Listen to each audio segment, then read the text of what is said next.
Selamat pagi saudara-saudara yang dikasih Kristus, jumpa lagi dalam renungan pagi hari ini. Namun sebelumnya kita bersatu di dalam doa. Damai sejahtera Allah yang melampaui segala akal, itulah yang akan melihara hati dan pikiranmu dalam Yesus Kristus Tuhan kita.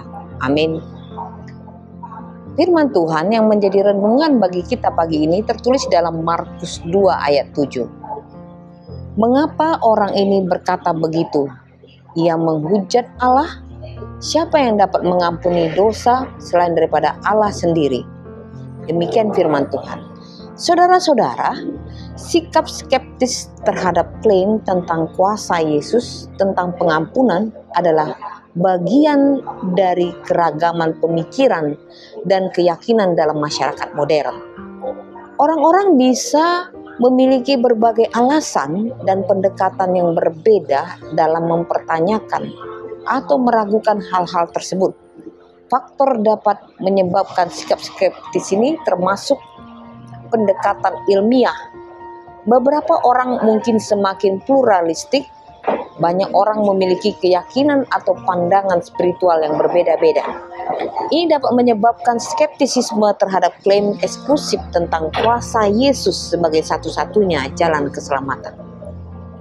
Saudara-saudara, pengalaman pribadi seseorang juga bisa mempengaruhi sikap skeptisnya terhadap ajaran agama Kristen atau klaim tentang Yesus. Orang-orang yang tidak memiliki pengalaman menguatkan kepercayaan tersebut mungkin cenderung meragukan hal-hal tersebut. Kemudian juga termasuk bisa pengaruh budaya dan sosial. Di lingkungan yang sekuler atau di mana agama tidak dianggap penting, sikap skeptis terhadap ajaran agama Kristen atau klaim tentang Yesus bisa menjadi norma atau bahkan dianggap wajar. Kemudian juga hal yang membuat beberapa orang mungkin memiliki pengalaman negatif dengan institusi keagamaan atau mungkin menyaksikan perilaku yang tidak bermoral dari orang-orang yang mengaku sebagai pengikut Yesus yang bisa menyebabkan skeptisisme terhadap agama Kristen secara umum. Lalu hal yang lain, kita bisa melihat bagaimana ayat ini mengingatkan kita akan kuasa dan kebijaksanaan Allah yang melampaui pemahaman manusia. Meskipun manusia mungkin meragukan atau bahkan menolak klaim-klaim ilahi, kuasa dan kebijaksanaan Allah terhadap tetap tak terbantahkan. Oleh karena itu, saudara-saudara, penting sekali iman itu kita miliki. Peristiwa ini menyoroti pentingnya iman dalam menerima klaim-klaim spiritual. Iman memungkinkan kita untuk memahami dan menerima kebenaran-kebenaran dari Allah yang mungkin terasa sulit atau bahkan tidak masuk akal bagi akal manusia. Oleh karena itu, penting sekali sikap hati yang terbuka. Teks ini mengajarkan kita untuk memiliki sikap hati yang terbuka terhadap kebenaran Tuhan. Meskipun mungkin bertentangan dengan pemahaman atau keyakinan kita sendiri.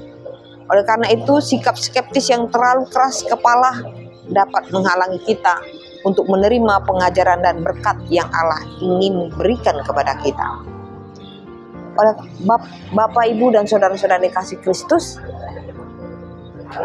ayat ini juga memunculkan pertanyaan tentang bagaimana kita akan iman kita, spiritual kita. Apakah kita bersedia mengakui dan mengikuti otoritas ilahi? Ataukah kita lebih memilih untuk bertahan pada pemahaman dan keyakinan kita sendiri? Yohanes 14 ayat 6 mengatakan, Yesus berkata kepadanya, "Akulah jalan, kebenaran, dan hidup. Tidak ada seorang pun yang datang kepada Bapa kalau tidak melalui aku." Oleh karena itu, saudara-saudara, mari kita menguatkan iman kita dalam mempercayai bahwa Yesus adalah jalan, kebenaran, dan hidup. Ini menunjukkan bahwa percaya kepadanya adalah langkah penting dalam mengalami kuasa pengampunan dosa. Selamat beraktivitas.